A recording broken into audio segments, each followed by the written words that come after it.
I'll be in Revelation 21 soon, and well, at some point anyway. We want to talk about the scorpions that attack the church in the book of Revelation, because I just thought that'd be a great Mother's Day message. Sincerely, when I began pastoring and preaching and on so many Mother's Day events and all the holidays and such, and it's great. We have my Happy Mother's Day. We celebrate, but as the years ticked by, and I had more conversations with more people, and I watched people go through life, and I myself went through life, I realized that even though it is a celebration for some, it's not a celebration for all. And for some, it is a time of sweetness, and others a time of bitterness, and a time of sometimes bittersweetness. I have my mom. I lost my mom when I was 21 years old. She was a great mom. I was just a selfish, self-absorbed kid. I was in Bible college. We lost us rather suddenly. So I never really had what I would call a mature relationship with her, where I could have enjoyed her and who she was. My memories were, this is what Mom would always do for me. And when I had something I needed, Mom was there to do it. I always had the food was in the refrigerator, the clothes were always washed, so I never got a chance to enjoy my mom as a person. I just saw her as a need meter and my young little self-absorbed mind. So I regret the fact I lost her when I was 21 years old, and I look forward to the time when I can meet my mom face to face again and really get to know her. But you see, so in the sense that's a bittersweet time. I'll get a card from Sadie on Father's Day anyway, but this is Mother's Day, so I'll talk about that on Father's Day. See, some of our moms, I should say, are no longer with us. And that's hard, because we think they've passed. Maybe a child or children, plural, are no longer with us. We have folks here that have lost 1, 2, 3, and 4 children. I lost my 20-year-old, as you know. We have folks here that have had miscarriages, sometimes many of them, and those lives which you anticipated and embraced have never been celebrated yet. So, yeah, Happy Mother's Day, and maybe for you, or even we must maybe endure, and this is a tough one, but this is something I have to say because it's real life. And I've talked to more than just a few people. Maybe we've been through an abortion years ago, before we understood human life and just saw the pregnancy as a non-human inconvenience. And then the years tick by, and maybe more children come, and you realize you had a child, and you beat yourself up for it, and you just are relentless in guilt and shame because you took this baby's life, your baby's life. I hope today that you understand that God forgives everything, and God forgives anything. And there is no guilt or shame remaining in the kingdom of God. So please understand that. But I also understand what goes in your heart, or how you think, and why that would be painful. So Happy Mother's Day is celebrated, but it can also bring back the pain of loss. So I'm rewriting. I'm trying to train myself to say, thank you for being a mom. Now, you understand that this is something I've had to work through in our own lives and our own losses. Thank you for being a mom. Because we are moms with or without our children's presence. Moms, and I've said this already here in this series, and this has been an illumination to me on a personal level, moms give the gift of eternal life. Now that's a theological nightmare, I just said. But you think about it. Unless we're born into human life, we can never enjoy eternal life. So every child born was born as an eternal being. And we hope to live with Jesus Christ forever. Every human being that lives and their souls live in heaven and their bodies will live in heaven for all eternity started out as a human baby that was given birth to by a human mother. So motherhood isn't a small deal. There are no souls in heaven that did not start as children on earth. So I hope today, we started on Easter a series on heaven. I did a series on heaven 5 years ago, a large, extensive one after the loss of our daughter in 2012. I think I did 10 weeks on it, and we're limiting this to 5. So we shrunk a lot of things into a lot. We left a lot of things out, left a lot of questions unanswered, but we're going to conclude the series today, and we're going to talk about our eternal home. But I want to sort of bring you up to that state, and I hope that when we leave here today, not only are you encouraged, but you are blessed and released maybe from some of the things that life wants to do with us. So thus far, we have went over the present heaven, or the intermediate heaven as some call it. That's where our loved ones are living right now who've departed, and they've gone to this present heaven. It's not the eternal heaven. It's not their future. They're going to move, but they've been there. And it's an amazing place. They have a physicality to them, and it's an amazing place of worship and sinlessness and perfection. And it's God's very best, but that's not what God has created for their eternal home yet. They haven't received their resurrected bodies yet. Then after the rapture of the church comes, this is what I believe, and some will disagree with me on this, and God will show them when they get to heaven that I'm right.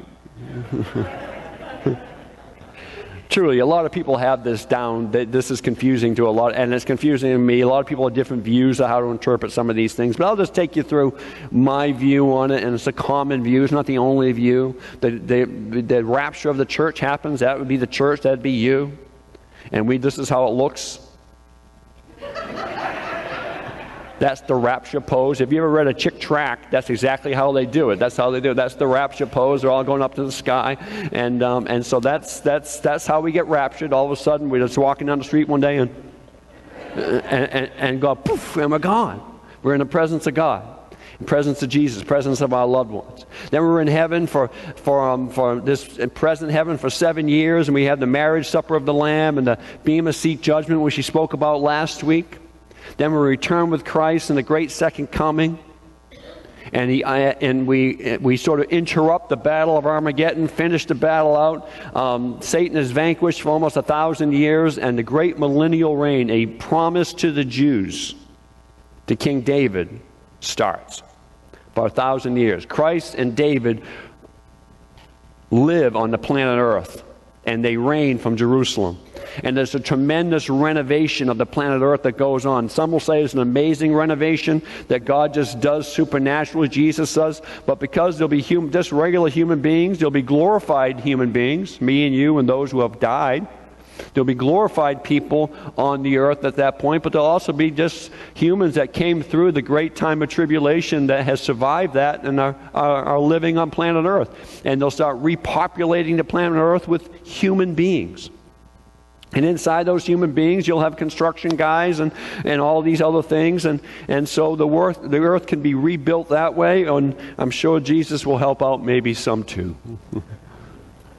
I haven't been there yet, so I really don't know how it's all going to happen. But we just know how the earth is renewed and how the earth is sort of renovated. And so then we go through the 1,000-year tribulation period, and then Satan's released for a little while, and then he deceives some still after releasing them, after being released, and then we start the eternal state. Revelation 1-3 deals with churches in the first century. Revelation 4-19 chapters discuss life on heaven and earth during the tribulation period, so it gives you a bipolar view of going up and down, seeing what's happening on earth, seeing what's happening in heaven.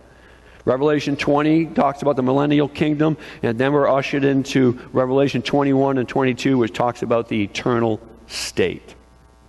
Now, there appears to be a continuum of the earth and life on earth during the millennium, that 1,000-year period, into the eternal state.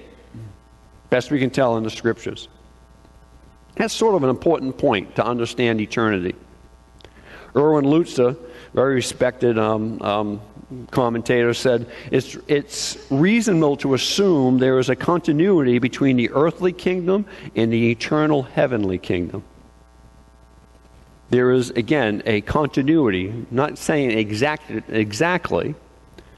Now we look at Isaiah 65, 17 through 25. I'm giving you verses here, and I'll send you my notes if you want to see them, and you can look them up yourself. We'll be here all day if I posted them all. And you see slight differences, but they continue into one another. In Revelation 21, it says the seas will disappear, but we'll have seas in the millennium. What does that mean? I don't know. I haven't been there yet. So the seas are going to disappear. Will we have lakes and rivers? I hope so. I want to fish. And in heaven, I won't be afraid to take the fish off the hook. The fish is going to be caught up and jump off the hook by myself. Just going to land on the boat next to me. I'm going to take a picture, put it on Heaven's Facebook, or something like that. Something like that.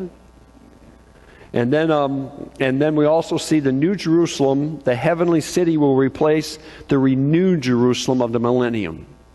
That's the big one. That's the big change. The renewed Jerusalem of the millennium reign, where David comes back and rules with Christ.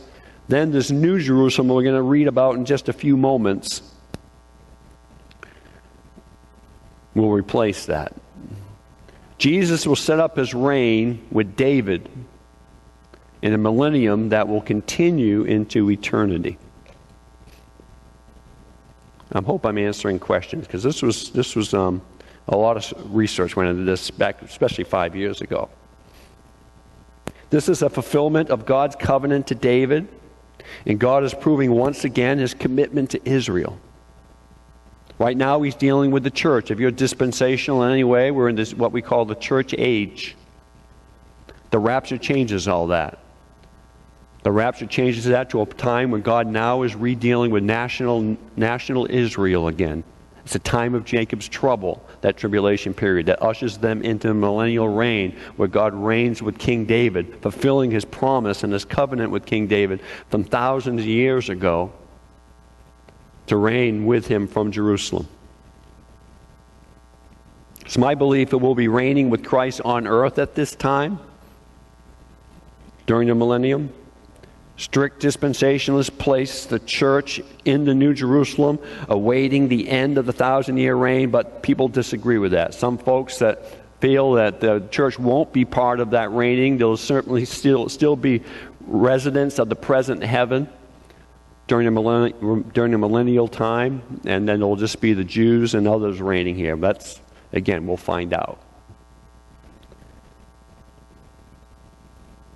If you want more research into the millennial reign, you can look back in 2012, June 24th, actually. I looked it up. We did a message. It's on YouTube. Just June 24th, 2012. I'm sure you can find it. Grace Connection TV is our YouTube channel.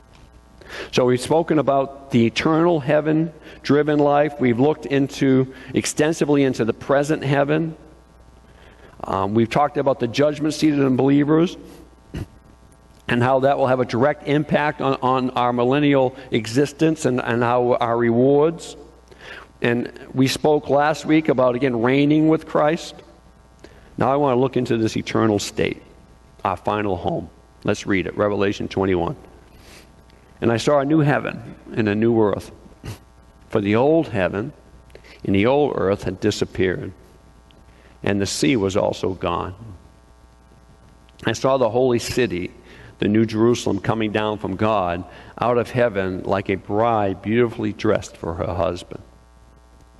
I heard a loud shout from the throne saying, "Look, God's home is now among his people. And he will live with them, and they will be his people, and God himself will be with them. He will wipe every tear from their eyes, and there'll be no more death or sorrow or crying or pain." Let's go real slow through that one. All these things are gone. What's that next word? forever.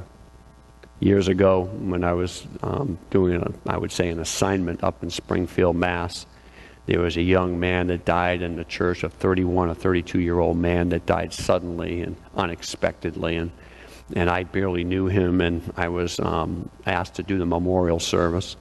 And I remember driving. I lived 20 miles away on top of this mountain. I was trying to get to the city with my family, and I was late. I was late. It was just between the traffic or whatever happened. I remember pulling in, and the funeral director's waiting for me in the parking lot, and they're pretty agitated because I was a few minutes late. And she took me right from my car, ushered me right in front of the whole family that was there, grieving, and I just started reading this passage. I just remember the glory of God just visiting us that day, and at the memorial service. I didn't even know the man, but just reading that he'll wipe every tear from our eyes.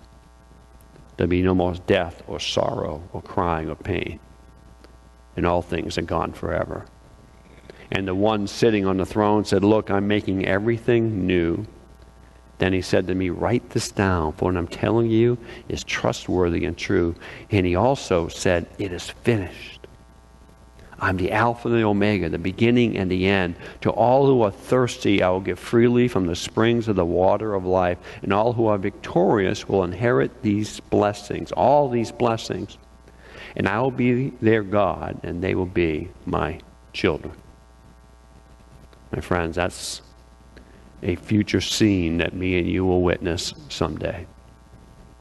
The new heaven and the new earth, and here's the main point, will be the same earth we live on today. You mean to tell me that US 19 is always going to be like that? No, that'll be the first construction project probably in the new heaven and the new earth. US 19 will be updated, I'm sure. I'm not sure we'll even need cars. I'm pretty sure we won't need cars. Let me put it that way. Now let me just bring out some logic here. If the world was destroyed, would that not be a victory for the devil? Because this world was created for what? Us. It was created for the human race. God breathed the universe into existence for us. We're His creation. We're the object of His love. We're His family. We have His Spirit living inside of us. And He gave it to Adam and Eve, and they were to populate the earth in the perfect world till sin came in. And just because sin, there was a temporary victory for the devil, I believe God restores. He does not eliminate. He destroys the corruption of sin. He doesn't destroy His original design. The present heaven brings us to a place absent. That's where our loved ones are now, absent of all earth's negatives and sufferings. The future heaven will be about activity, earth as it was supposed to be, serving Christ with our resurrected bodies that will be resurrected at, I believe, the rapture of Christ, or the coming of Christ, or the rapture of the church. Think of it with me. Adam and Eve will be going home. We will be going home, I should say. They'll be the only ones coming home, because they're the first ones and the only ones to ever see it. They will have lived on the unfallen earth, and now this fallen earth, and now this redeemed earth. The new earth, we believe, is a better version of the old earth. Earth as we know it, just uncorrupted. The Greek word for earth is the word GE. Not General Electric, it says GE. It denotes a physical place. GE also sometimes speaks of mankind, pointing to the fact that earth and mankind are inseparable. We were made for one another. God breathed the earth into existence and breathed life into man to live. We are both His creations. Says the first earth in Revelation 21. The word first is protea, and it's where we get our word prototype from. So the first earth, the earth we're living on now, is a prototype of what the real earth is supposed to be. Homesickness for heaven. the human race has it. Because we were created for heaven.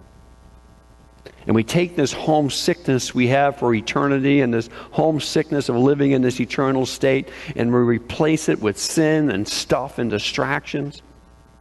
When all the time the deepest yearnings of every human heart is to simply know God and have relationship with Him. C.S. Lewis said this, "I find in myself a desire which no experience of this world can satisfy. The most probable explanation is I was made for another world."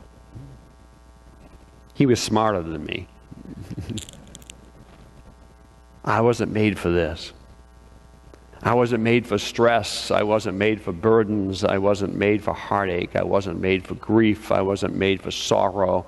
I was made for joy, and I was made for peace, and I was made for love and acceptance and approval. That's what I was made for. That's how God breathed life into us, and He was all those things for us. This corrupted existence we have now is temporary.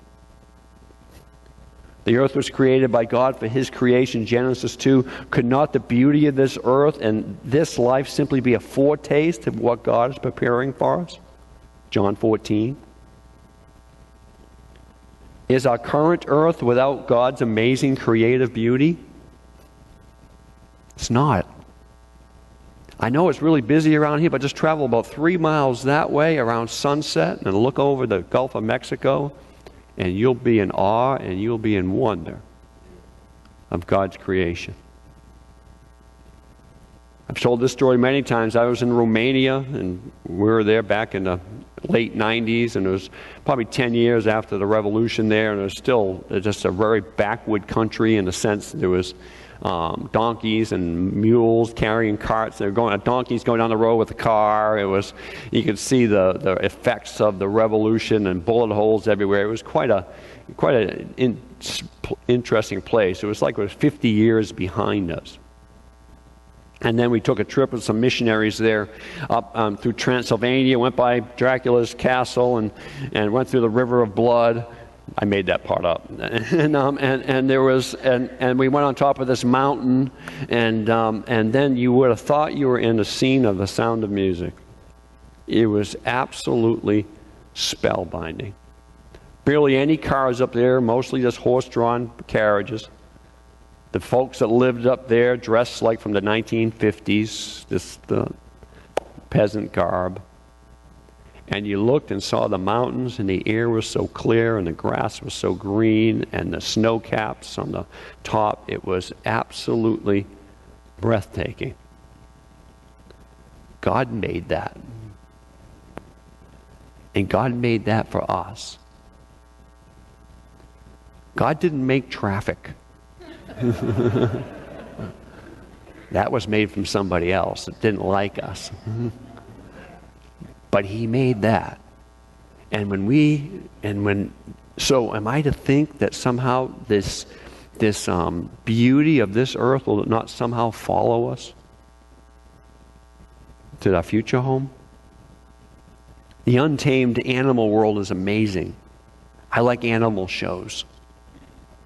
I saw this big, beautiful white lion today. Somebody posted it, not today, but a few days ago, posted a picture. He was in a zoo, of course, gorgeous white lion, big mane, and somebody put a bubble, and a bubble, like a kid's bubble, went into his pen and popped in front of him, and the lion jumped and ran away. It was awesome. That little kitty's going to be friendly during this time.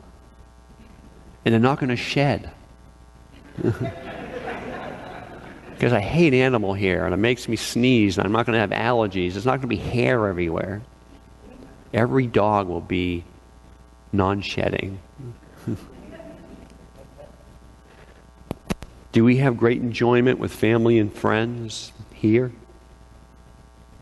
Why would that end? Why do we think we're not going to enjoy family and friends there if we're enjoying it here on heaven as it is on earth? History will not start over, it will carry over. There was a direct continuity between the pre-fall and the post-fall earth. History was divided, but history wasn't ended. Are the arts going to disappear that was put into our human wiring by God? Where did we get the desire for the arts? Where did we get imagination? Where did we get creativity? Where did we get these things? By accident? Or did God put it in us? You think the gifted folks of the Mozarts and the Rembrandts and the Shakespeares and the Bachs will all of a sudden maybe be irrelevant? I don't know. Seems like if God gave them those gifts, will they even be set free? Imagine a world without sin and a world without a sin nature. You want to imagine something even greater than that? Imagine your spouse without sin nature. You really want to see miracles? Just think of that. Wow. He's going to be perfect. She's going to, wow. Imagine that. That's heaven. Nothing missing. Nature will be unchained and undiminished. It'll just be, in a sense, given for our pleasure. C.S. Lewis went on to say again, in the truest sense, Christian pilgrims have the best of both worlds. We have joy whenever this world reminds us of the next, and we take solace whenever it does not. We grieve when we say goodbye, yet we have this biblical hope in a real heaven. They'll be ours someday. So what is the New Jerusalem? I'm going to go quickly through this because I won't keep you that long. I know you have food to go eat. Just as we believe in a physical bodily resurrection and a complete renovation of the fallen earth into an Eden-like pristine state, and that's another whole thing we could talk about, but we won't. I believe the New Jerusalem is a real, literal city. It's going to be one of the big differences between the millennial and the eternal state. After the millennial reign, we see the New Jerusalem descending.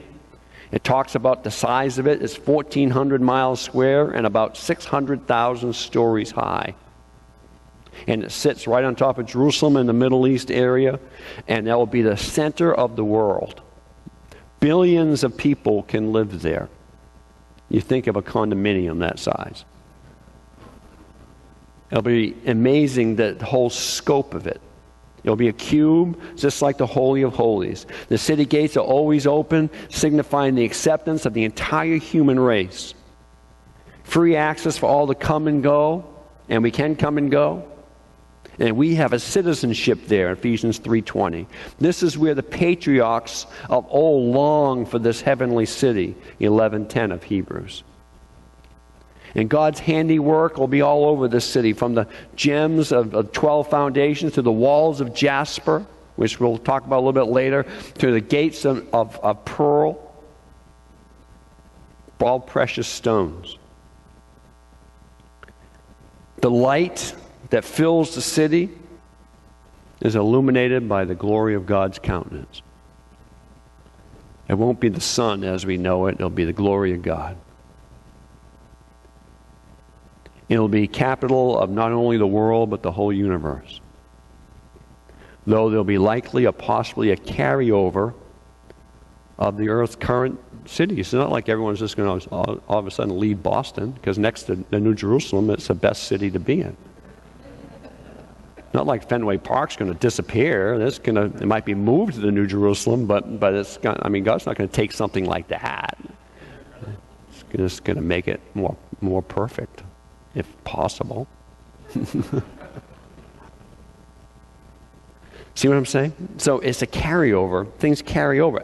Is there this amazing renovation? Of course it is. It's a perfect world now. Then we see in Revelation 22, well, let me read them to you. The river of life. He showed me a pure river of the water of life, clear as crystal, proceeding out of the throne of God and of the Lamb, being Jesus. In the midst of the street of it, on either side of the river was a tree of life, which bore 12 manners of fruits and yielded her fruit every month, and the leaves of the tree were for the healing of the nations. So the river flows down from the throne of God. Now let me answer this. Does humans need water? We do, don't we? We can't go very long without water. Ghosts don't need water. I've never seen a ghost drink. And neither have you. If you have, I have a referral for you. I don't think you probably ought to. I'm not sure that I personally can help you, but I will refer you to somebody who might be able to help you. And they probably have some pills. No, some of them we won't go in there. So in the midst of the street thereof, on either side of the river, was a tree of life that bore 12 manners of fruits and yielded her fruit every month, and the leaves of the tree for the healing of the nations. So societies back throughout history has always built themselves around rivers, and it's no different here. The New Jerusalem, right down Center Street, will be the river of life. It'll be a gathering, a focal point. So that brings us to the next question. What is the tree of life? And this is interesting. And this is theory, but I'm going to give you some of my theory on it. And I just never saw this until I studied it. And I didn't create this theory. This is somebody else read it and it made sense to me. We know that the tree of life is in the present heaven. We saw that in Revelation 2:7.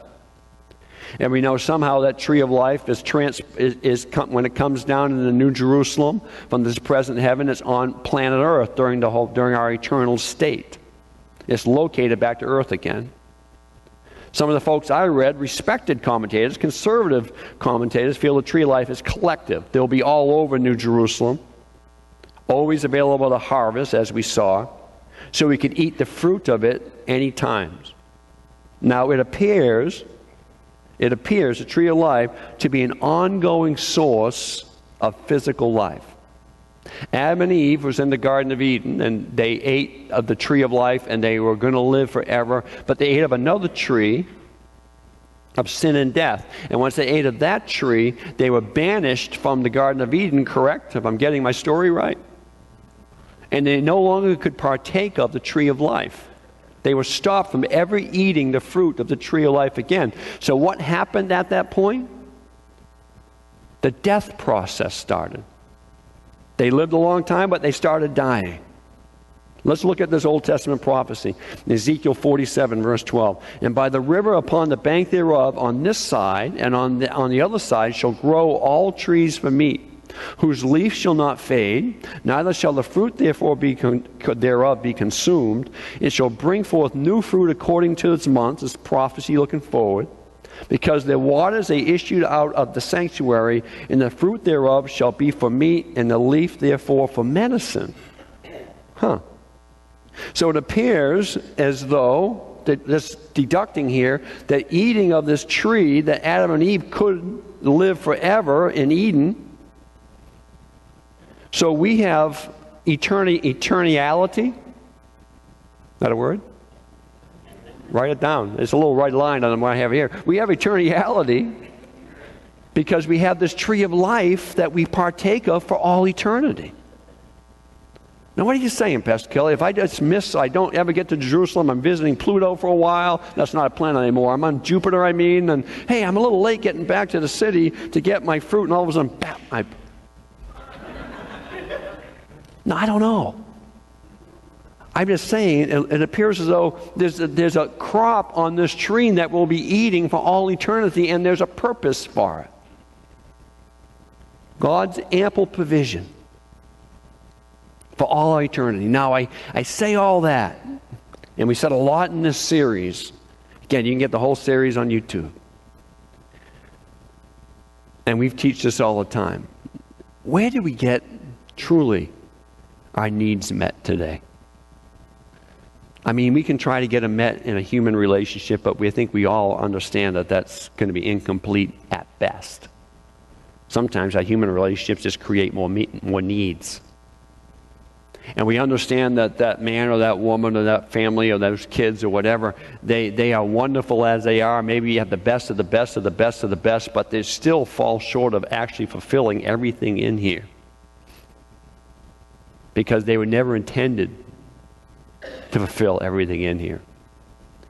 As we said earlier in the message, you were wired to get everything met by God and God alone. Human beings were blessings in our life. Community was blessings in our life. Family were blessings in our life. But ultimately, our emotional acceptance, security, love, affirmation, identity, as we sang about today, we're all supposed to come from one source. And that'd be Jesus Christ. Nothing will change in heaven. Now, I taught this stuff, my friends, as in a real hope and a real heaven, and I hope it means something to you. This is what the Bible talks about our eternal home. As Paul said, for me to live is Christ, to die is gain. He says, set your affections on things above, not on things below. He visited the third heaven and says, I can't even utter the things that I've seen. Can't even utter them. You may not believe what I'm saying. Do you have a better hope? If you do, let me in on it. You have something better to stake your faith into? If you do, let me know about it. Because I believe I'll never die. That's hope. I believe the people I love are in heaven with Jesus Christ, and when I die, I'll be with them forever and ever and ever and ever and ever, and I'll never have to say goodbye again. I believe that. I have hope in that. It's the only stinking hope I have. If I think it's in this life, I'm a fool. We weren't made for this squalor. We were made for something great. We were made for something eternal. We were made for something precious. We were made for a place where there's dignity and respect and love and acceptance for every human being. And disease is gone. And tears are wiped away. And goodbyes are banished forever. And we live in this perfect state. That's what we're made for. You want to accept something better, that's up to you, but don't ask me to believe your folly. I'm not saying it to be cocky. I'm saying this means something. You said goodbye to somebody you love. This means something. You're facing death. This means something. A dear, precious person who I have a lot of respect for sitting in this chapel this morning. And they shared with me that they are having a test to determine the extent of cancer.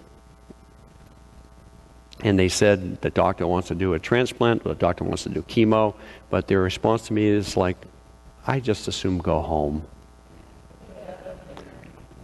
I wouldn't blame them if they went through that. I wouldn't blame them if they did anything the doctor said I never do. But their response to me, I just assume go home.